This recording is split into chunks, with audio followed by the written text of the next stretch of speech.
ভেবে দেখুন, যেদিন জীবনের শেষ সময় আসবে, এই একটু পর কিন্তু সফল করতে করতে দেখবেন এক মা কোনো মায়ের হাঁটুতে ব্যথা ধরবে, কোনো মা বসে থাকতে থাকতে অধৈর্য হয়ে যাবে, আর বসে থাকতে পারবে না, বসে থাকতে লক্ষণ পারবে না।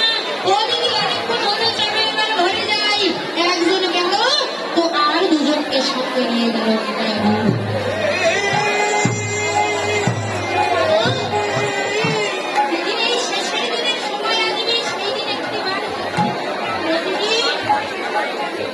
আমরা একসঙ্গে কত জায়গায় গিয়েছি, নদীর ঘাটে স্নান করতে গিয়েছি, কীর্তন স্কুলে করতে গিয়েছি, আজকে আমার শেষের দিনের রাত এসেছে, আজকে আমরা একসাথে যাব। সেদিন বাবা 10 পথ পিছিয়ে যাবে বলে সেদিন আমাদের একটা দিতে হবে, একটি মাটির প্রতিমা, যে গ্যারেন্টি আছে একটি মাটির প্রতিমা তৈরি করে যখন আমরা বিসর্জন সকল মিলে বলতে বলতে আসতে বছর আমাদের এই দেহটা যেদিন বিসর্জন হবে সেদিন কি বলতে বলতে যাই, বলো হরি হরি, তাহলে কি হরি বলছে এই হরিনাম ছাড়া সত্যি আমাদের কোনো পথ আছে? শেষের দিনে একমাত্র সম্মান হচ্ছে আজকে ভগবান আমার সুরধনী গঙ্গার করে উদয় হলেন কেন? তিনি এই আমাদের মতো কাপে কাপে উদ্ধার করবে বলে দলাবে বললেন, তিনি সুরধনী গঙ্গার করে উদয় বললেন। সুরধনী গঙ্গা কাহাকে বলে? বললেন নদীর মধ্যে সৃষ্ট হচ্ছে সুরধনী গঙ্গা, যে গঙ্গায় স্নান করলে আচ্ছা বাবা বললেন নদীর জল জল, খালের জল জল, বিলের জল জল, এবং কেউ বললেন জল জল আর নর্দমার জলও কিন্তু ভাগ্যবশত কোন নর্দমার জল যদি গিয়ে পরে যায় ওই সুরধনী হরিবল মায়ের কারণে নিবেদন কেউ কথা বলবেন না। এই যে মা আপনারা আসল ব্রাহ্মণে কথা বলছেন কেন? আপনারা কি করছেন জানেন? সব থেকে বড় অপরাধ বৈষ্ণব অপরাধ হচ্ছে যে অপরাধের ক্ষমা আমার প্রাণ গোবিন্দ কোনদিন করে।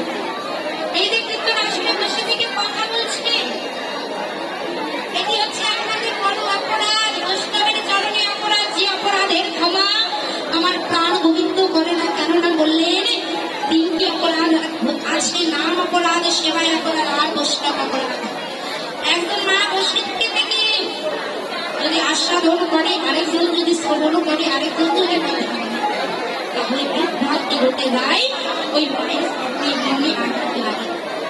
এটি হয়ে গেল বৈষ্ণব অপরাধ। যে বৈষ্ণব অপরাধের ফলে আমার ভগবান করেন, যে অপরাধ করেছিল নবদ্বীপের চাপার গোপা, যে কারণে এই যে ওই দিকের মায়েদের একটু কথা বেশি হচ্ছে। মা এই যে আরেক মা আছে, সাবধান করে দিবেন, পাশে যদি একবার কথা বলি আরেকবার থামিয়ে দিই, তাহলে দেখবেন পরিবার বেশ খারাপ, পরে শান্ত হয়ে যাবে। দেখুন আপনাদের সহস্র বদল, আপনাদের কথা বলাই যদি আমি শুনি, শ্রবণ করি আমার এক বদলের কথা, আপনাদের সহস্র কর্মী যাবে না। এই আসলে মনে এই 3 ঘন্টার সময় আপনাদেরকে যদি খাবারটি চলে যায় তাহলে কেমন করে হলো? আসার যাওয়া সার হয়ে যায়। তাই মায়েদের কারণে নিবেদন করি, কেউ বৈষ্ণব অপরাধ করে, যে অপরাধের প্রাণ গোবিন্দ করে। তাই আজ সেই ভগবান সুরধনী গঙ্গার কলিতে উদয় হলেন। আর যখন সুরধনী গঙ্গার কলিতে উদয় হলেন, বললে এক নর্দমার জল জমি দিয়ে সুরধনী গঙ্গায় পড়ে যান।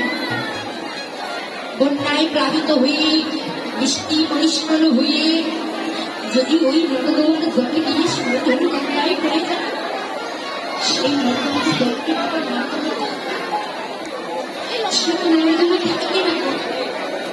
সে তো সুরধুনি গঙ্গায় পরিণত হয়। তাই আমাদের মতো, আমার মতো কত অধম এসেছে, বললে এই যে কত কত দূর দূরান্ত হইতে বৈষ্ণব ভক্ত মন্ডলী এসেছে, বৈষ্ণব ভক্ত মন্ডলীর বিতাড়িত হইল এই বাজারটি একটি সুরধুনি গঙ্গায় পরিণত হয়েছে। আমার মতো কত অধম, আমার মতো অধম নরাধমের এই নগরের কঙ্কট বিগলিত একবার ওই বৈষ্ণবের কেমন করে যাবে, সে কি আরো অধম থাকে না?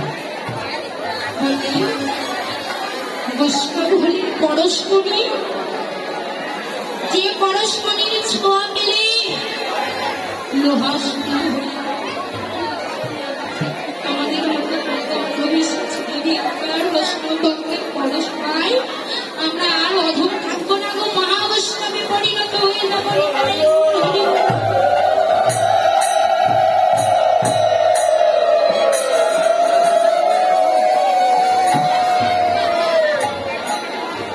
তাই ভগবান আমার ভগবান তো ভুলে গেলেন আমাদের জন্য, আর আমরা মানব হয়ে করলাম তাকে। আমরা আজও কাটতে পারলাম না, আজও ভক্তের বাজারে এসে ভক্তের স্তরণ ভুলি আমাদের লেপন করতে পারলাম না। দেখিতে দেখিতে সাধের বেলা ডুবে যায়, সাধের বেলা ডুবে গেলে কোনদিন ভক্ত সঙ্গ করিতে পারিব না।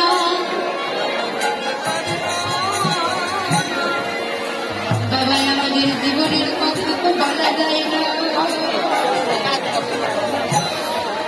যারা যারাই আমার ভগবানকে ভালোবাসে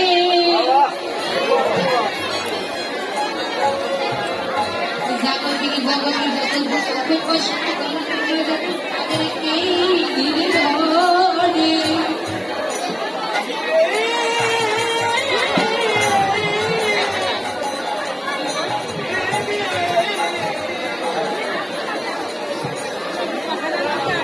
হরিবল, এই যে মা, এই যে প্রসাদ কৃপা করে আসলে প্রসাদ বাইরে যান, বাইরে গিয়ে ভক্তদেরকে হরিবল প্রসাদ বিতরণ করবেন আনন্দ বাজারে। হরিবল বললেন যারা ভক্ত হয় ভগবান বললেন এই জগতের জগতে যে করে আমার আমি প্রথমে তথাপিও যদি সেই ভক্ত না ছাড়ে আমি ভুলে যাই বললেন যারা কৃষ্ণ ভজন করে ভগবান তাদের প্রথমে সর্বনাশ করে, তথাপিও যদি সেই ভক্ত না ছেড়ে কাজ ভগবান দাসের অনুদান সেরে। আমরা একটু দুঃখ পেলে, যন্ত্রণা পেলে, জ্বালা পেলে আমরা বলি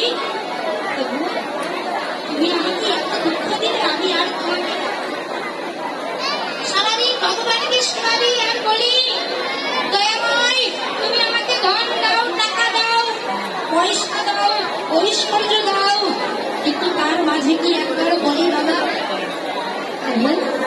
তুমি ভালো আছো? কেউ বলি না।